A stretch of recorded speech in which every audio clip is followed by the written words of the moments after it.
اب طاہر جی، میں اب بورڈ کے سیکرٹری مولانا عمرین محفوظ نعمانی صاحب گزارش کرتا ہوں کہ وہ اختصار سے اپنی بات رکھیں. مولانا عمرین محفوظ رحمانی.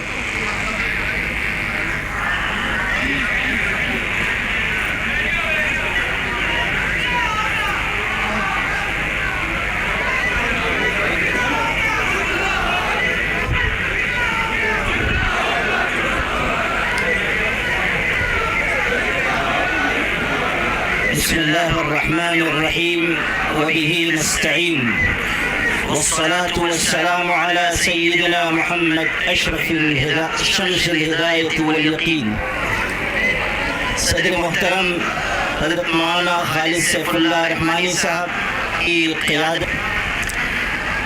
کہنے والے نے کہا تھا مسائل کیسے بھی ہوں تا قیامت رہ نہیں سکتے، یہ ظالم ظلم کی بن کر علامت رہ نہیں سکتے، جن کا عزم ہے کہ ہم کو چین سے جینے نہیں دیں گے. کہ گرامی، ابھی ہمارے بہت سے فاضل مقررین نے یہاں گفتگو کی اور یہ ہمارے لیے بڑے عزم ہمت کے ساتھ گفتگو کر رہے تھے اور اس بات کا اعلان کر رہے تھے کہ یہ لڑائی سب کو مل جل کر لڑنی ہے. اس وقت مجھے یہ خیال آ رہا تھا کہ نور کی یہ کرن ظلمات پہ بھاری ہوگی، رات تمہاری ہے تو کیا صبح ہماری ہوگی.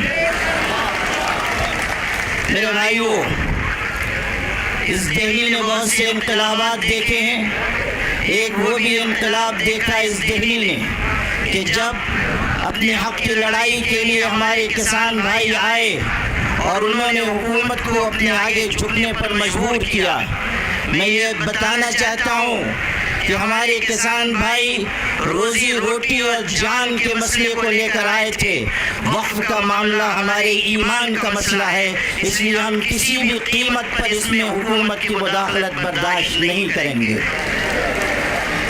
میرے بھائیو، اس ملک کا برسر اقتدار طبقہ جس راستے پر جا رہا ہے اس سے ملک کے باشندوں کی تشویش بڑھتی جا رہی ہے.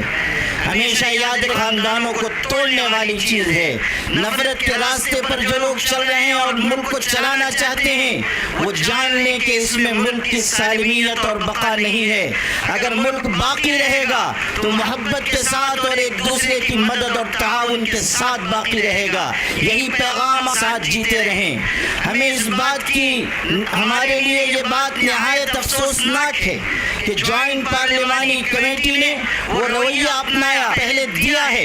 اس نے یہ واضح کر دیا کہ وہ امینڈمنٹ بل میں ترمیمات کے لیے سنجیدہ نہیں ہیں بلکہ وہ کسی مخصوص ایجنڈے کے اوپر کام کر رہے ہیں.